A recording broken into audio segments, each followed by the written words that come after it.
delighted to be joined today by Sara Davies. Sara, how are you? Absolutely tremendous, mate. Thank you so much for inviting me to chat with you in person. I'm so happy you're here, and I like the enthusiasm for it. It's great. No one's ever usually that enthusiastic. Let's start at the beginning. I love asking this question, kind of the entrepreneurial mindset. Is it born or is it made? Oh man, that old corker. Do you know what? I like to advocate for both. Okay.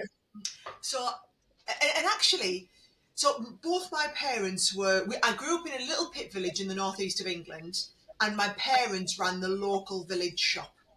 Yeah. We had a wallpaper and paint shop.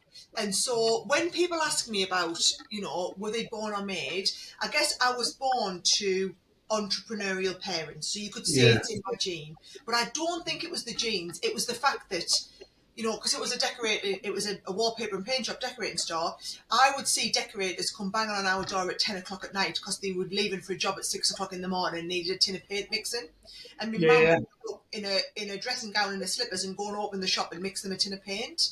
And I think when you grow up in that environment, that is all I ever knew. And when people say to me now, I want to run my own business, I want to be an entrepreneur, I always say, do you really understand what it means? Because it's not a career choice, it's a lifestyle choice. And I think once you can wrap your head around that, you start to weave into that. You choose that life, and you've got to give yourself over to that life, and it's not an easy thing. And so when I go back to, are we born or made? Yeah. I would argue a little bit more made, but made from a very early age. My parents instilled in me that whole, if you're going to work that hard for anyone, kid, you might as well do it for yourself. And that is, that was instilled in me from, walk. So off the back of that, and not trying to get into too controversial territory or anything like that, like kind of in terms of work ethic, in terms of kind of what it means to be hard at work, is that done by imitating by other people by example, or is it something that again is, I suppose, is inside of you? So I think role models are everything. I just think everyone needs someone to look up to. And so when I was young, I saw my parents living that life and being so committed to their business because they wanted to create a great life for their family, for me and my sister. And that is what inspired me. And I always used to joke and say that, I was a product of my parents. I was just Frank in a girl's body as it was. I was very similar to my dad.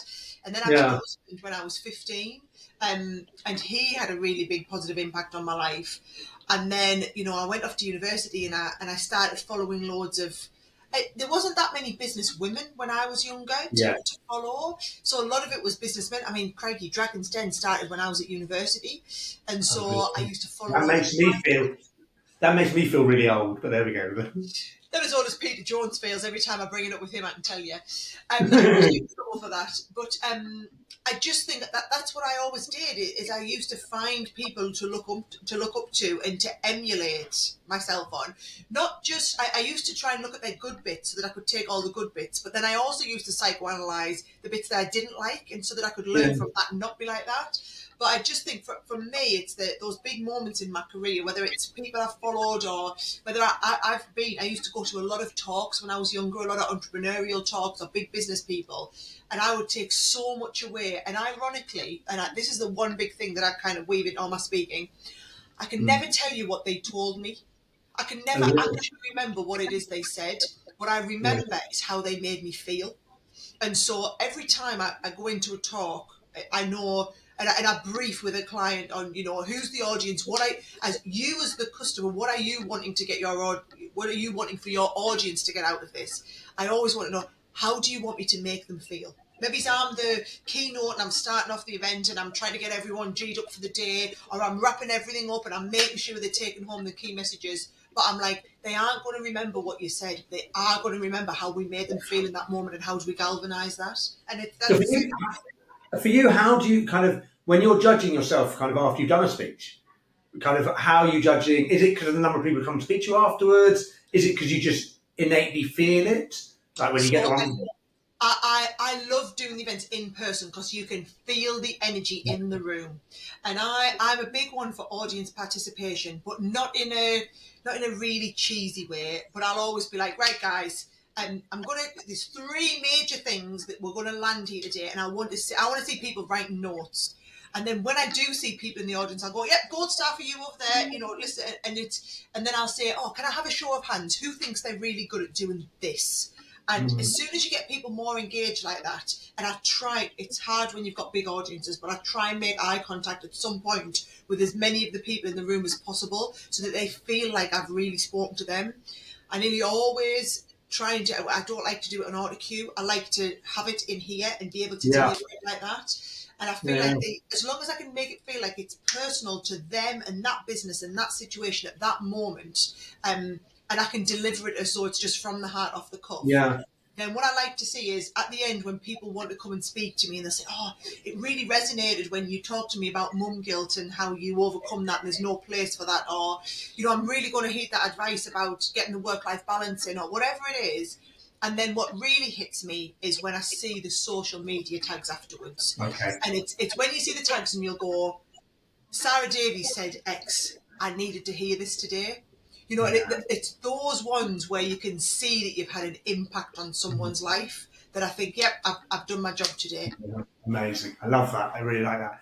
Let me take you back to something you said beforehand. Like when you started, there weren't many women in business, senior women in business, and you didn't go into. And it's a big another big question for you. I suppose what's changed now? Are you positive that we're going in the right direction, and are there enough senior women in business? So I'm a big advocate of having women in business, but I'm an advocate of having women in business when they're the right people for those jobs. So in my organisation, I seem to have more women in senior leadership roles than I do men. But that's not because I've decided, I'm a Brabant and feminine, and I'm going to have loads of other women. For me, it's that was the right person, and I like to see organisations where they just put the right person in the job for the right reasons, and they don't overlook people, because they're a woman or childbearing age or whatever it is. But also they don't put people in places to tick boxes, because there's nothing more demoralising. I remember the first time I was asked to sit on the board of directors for the Global Craft and Hobby Association, and I realised halfway through the first meeting, I'm the token person. I was the token woman. I was the token international, because they had to have 2 international representatives. Oh, really? Okay. And I was the token young person. I reduced the average age in the room by a good 15 years. Yeah. And just that stark realisation of they didn't ask me to be here because they thought I was great or I was going to contribute something. It's because I ticked the minority box. And that felt rubbish. And so then I spent the next however many years showing them my voice is valid here and learning how to do that. And I want to be that role model to help other, whether it's women or minority groups or whatever, have that voice. And almost going back to where I started, was it innately in you to I need to prove to them why they should be doing this, rather than just turn around saying, I can't bother with this. I'm going to go and spend my time more usefully. You'll learn. I'm one of them people that don't give up easily. I saw that as a challenge, not a. Right. Yeah, I'll never think. Because the thing is, if I did take the attitude of this is just going to be too much hard work, I'm not going to do that. Not only do I let myself down, but I haven't paved the way for other people to come after me. And it's a little bit like Dragon's Den. When I got asked to be on Dragon's Den, I thought I was too young to go on Dragon's Den. At the time I was the youngest person ever on the show. Stephen Bartlett went and pipped us to that. But I'd like to think that maybe I paved the way for other young people to be able to go and to change mindsets, because someone's got to trailblaze at some point. And I think, I'm confident enough. I'm going to go and let that be me. And how do you think the business environment is now? Kind of whether for yourself or whether you're listening to people kind of pitch you on Dragon's Den. Are we more savvy? Are we more real, or are we still kind of bumbling our way through life? I think you get a vast difference in businesses depending on the business, the industry, the leadership in that business. And it's like me, I'd like to think I was very pro-women and, everything like this. But I look at the change I went through when I started a family.